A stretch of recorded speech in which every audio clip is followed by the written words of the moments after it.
자신이 약해 보이는 것을 그렇게 썩 달갑게 여기지 않으며 다른 이들이 나를 우러러보고 그들의 기억 속에 내 인상이 강하고 강렬하며 좋게 남기를 원하죠. 하지만 자신의 소망과 바람과는 달리 사람의 그 내면에는 한없이 약하고 부서지기 쉬운 모습들이 남아 있습니다. 여러분들은 어떠신가요? 여러분들은 스스로를 강한 존재라고 생각을 하시나요? 아니면 부서지기 쉬운 질그릇과 같이 연약한 존재라고 생각을 하시나요? 사실 사람은 강해 보여도 한없이 약하고 불안한 존재입니다. 왜냐하면 인류를 대표하는 아담이 하나님과의 언약을 어기고 타락한 직후에 그에게 먼저 찾아오게 된 것이 부끄러움을 느끼는 마음과 동시에 불안함과 두려움이었고, 그것이 아담의 후손인 우리에게도 역시 동일하게 영향을 주고 있기 때문이죠. 타락하기 이전 하나님의 형상을 따라 지음받은 사람은 하나님께서 베푸시는 그 사랑 안에서 무엇 하나 두려울 것이 없는 그야말로 강인한 존재였습니다. 하지만 하나님의 말씀을 거부하고 자신이 하나님처럼 되고자 했던 사람의 그 끝없는 욕심과 욕망은 결국 모든 인류를 죄의 비참함 속에 연약하고 불안한 존재로서 가둬버리고 말았습니다. 여러분, 낭만과 낙심, 염려와 걱정은 사람이라면 누구나 가지고 있는 마음입니다. 이것은 죄의 비참함 속에 있는 인간의 남겨진 본성과도 같은 것이기 때문에 다른 이들이 낙심과 낭망 속에 있다고 해서 쉬 너 왜 낙심해? 왜 염려해? 라고 우리는 말할 수 없는 것이죠. 그런데 여기서 중요한 것은 이러한 낭만과 불안한 마음이 들 때에 우리가 그리스도를 믿는 자로서, 믿음을 소유한 자로서 그것을 어떻게 대하며 하나님의 말씀 안에서 이러한 것들을 어떻게 이겨낼 수 있는가, 또한 이 문제들을 어떻게 해석해 나아가는가 하는 것이 우리에게 있어서는 너무나도 중요합니다. 보통 세상 속에서 그리스도를 믿는 믿음 안에 있지 않는 사람들, 우리가 소위 불신자라고 부르는 사람들은 불안과 낭망을 떨쳐내기 위해서 여러 가지의 대체품들을 찾습니다. 세상에서 누릴 수 있는 갖가지의 평안함과 행복 속에서 염려와 두려움을 떨쳐내려고 하고, 또 술이나 마약, 쾌락과 같은 것들을 통해 일시적으로나마 염려와 불안, 낙심과 두려움으로부터 도피하려고 합니다.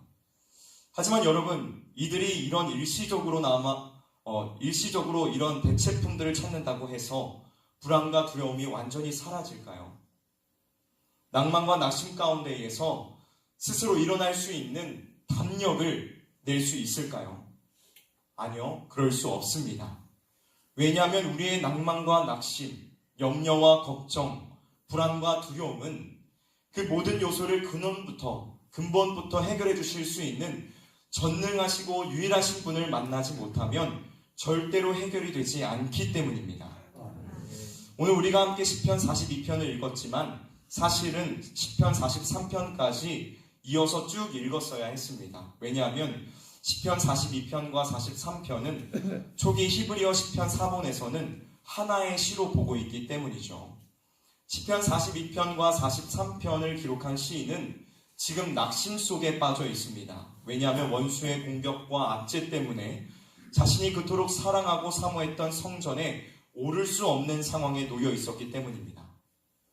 시인은 원수의 공격 속에 낭망에 빠져 있으면서도 여전히 여호와 하나님에 대한 믿음을 잃지 않고 여전히 그분의 도우심을 간절하게 간구하고 있습니다. 오늘 우리가 함께 이 시인의 고백을 살펴보기 원합니다.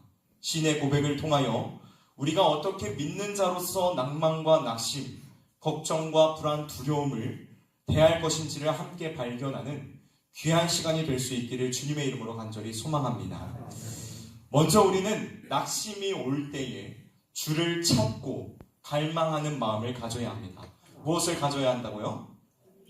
주를 찾고 갈망하는 마음을 가져야 합니다. 좀 전에도 말씀을 드렸지만 낙심과 절망, 염려와 걱정이 우리의 마음에 들어오는 것은 잘못된 것이 아니며 문제가 아닙니다. 그런데 여기서 진짜 문제라고 말할 수 있는 부분들이 무엇이냐면 낙심과 절망이 들어올 때에 하나님을 믿는 신앙마저 모두 내팽개쳐버리고 모든 문제의 화살을 하나님께로 돌린다는 것에 있습니다. 우리는 보통 삶의 문제가 찾아오고 그 일로 인해 낙심과 절망이 생겨날 때에 하나님을 더욱 의지하기보다는 하나님을 향한 믿음과 신앙의 근간마저 흔들릴 때가 많습니다. 왜 내게 이러한 고난과 슬픔이 찾아오게 하시냐고 하나님을 원망하며, 내게 이러한 아픔을 주시는 하나님은 더 이상 필요 없다며 신앙을 송두리째 포기하려 하는 것이 우리의 본 모습입니다. 고난과 어려움 속에서 하나님의 선하신 뜻을 찾기 위해 그분 앞에 더욱 엎드리며 간구하는 일들을 지속하는 것이 아니라 하나님이 내게 어떻게 그러실 수 있느냐며 반문하고 원망하는 것이 죄악된 우리의 현주소라는 것이죠. 하지만 오늘 시편 속 시인은 원수의 공격과 압제로 인한 어려움 속에서도 하나님을 향한 믿음의 고백들을 계속 이어나가고 있으며 주를 찾고 갈망하는 모습을 비춰주고 있습니다.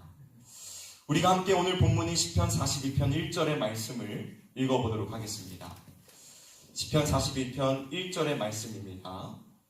함께 읽도록 하겠습니다. 시작. 하나님이여, 사슴이 쉬는 물을 찾기에 갈급함 같이 내 영혼이 주를 찾기에 갈급하니이다. 아멘. 여러분, 시인은 분명한 믿음이 있었습니다. 어떠한 믿음일까요? 하나님께서 자신을 어려움과 낙심 속에서 건져내 주실 것이라는 확실한 믿음이 있었습니다. 그렇기 때문에 그는 하나님을 찾고 또 찾으며 그분을 향한 갈급함을 지속해서 표현하고 있는 것입니다.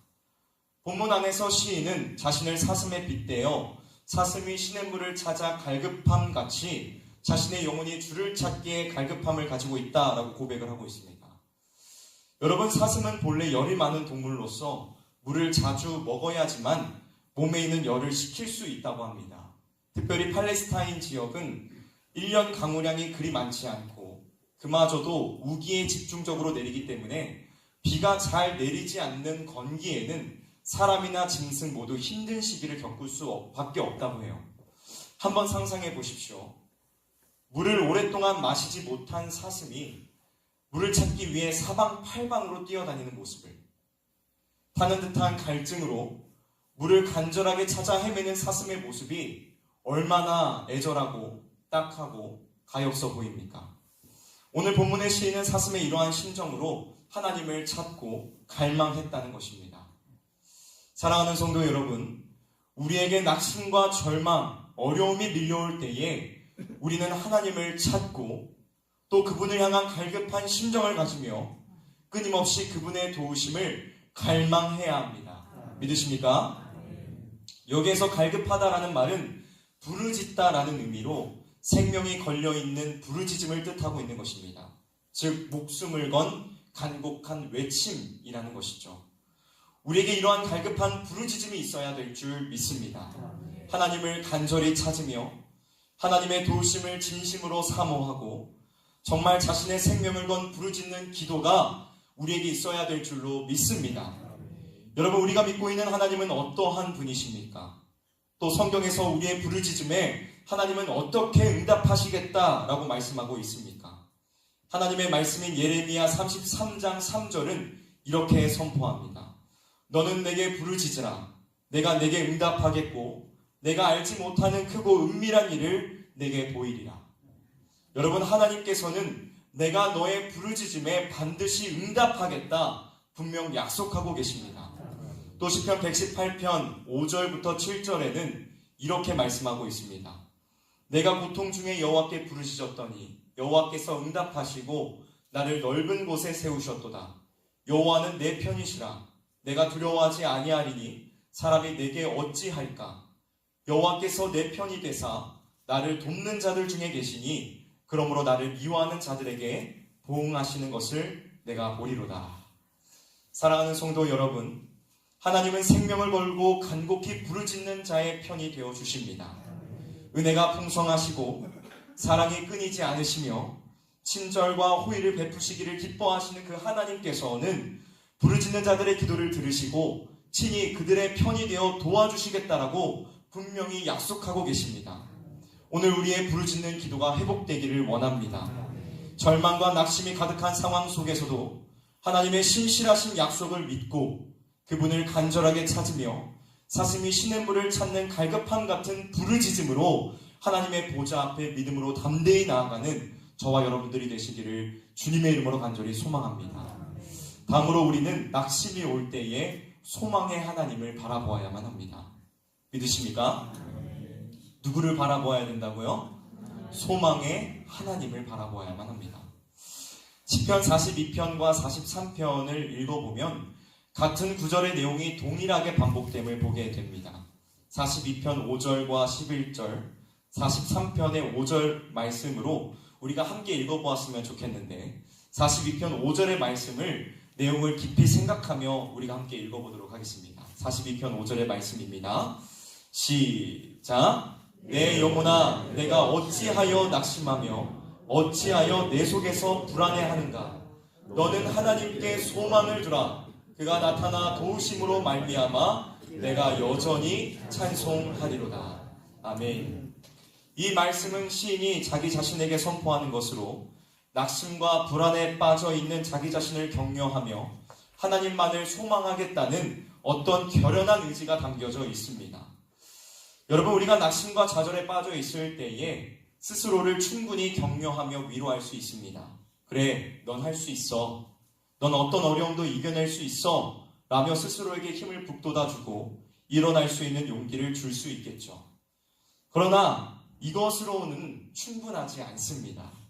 여기서 중요한 것은 단순히 스스로 격려해서 힘을 얻는 것이 아니라 하나님께 소망을 두고 약속의 신실하신 하나님의 말씀 속에서 힘을 얻고 위로를 얻는 것이 너무나도 중요하다는 것입니다. 특별히 우리는 예수 그리스도의 십자가의 보혈의 공로로 하나님의 자녀가 되었습니다. 믿으십니까? 우리는 예수 그리스도의 대속의 은혜를 통하여서 그리스도의 것이 되었으며 그 안에서 강력한 위로와 힘을 얻게 되었습니다. 여러분, 우리가 그리스도의 것이 되어 그리스도에게 속하게 되었다는 것은 우리에게 있어서 엄청난 위로요 힘이 됩니다. 왜냐하면 우리가 그리스도의 것이 되었다는 것은 우리의 삶의 모든 문제와 어려움을 우리의 주인 되신 그리스도께서 담당해 주신다는 것을 의미하는 것이기 때문입니다. 그러므로 이제 우리가 할 일은 그저 그리스도를 바라보며 그분의 십자가의 은혜를 생각하고 기도에 전혀 힘쓰며 그분을 굳게 붙들고 의지하는 일밖에 할 일이 없습니다. 사랑하는 성도 여러분, 어떠한 어려움과 아픔 속에 좌절하고 낙망하고 계십니까? 그리스도를 소망하며 우리의 주인 되신 그분을 온전히 붙잡을 수 있기를 원합니다. 우리의 위로는 세상 속에 있지 않습니다. 내 자신 안에서 얻을 수도 없습니다.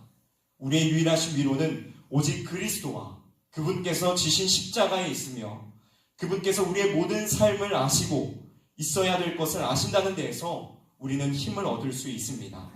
하나님을 소망하며 그리스도의 선하심과 인자하심을 붙드는 우리 모두가 될 수 있기를 주님의 이름으로 간절히 소망하며 축복합니다. 말씀을 마무리하도록 하겠습니다.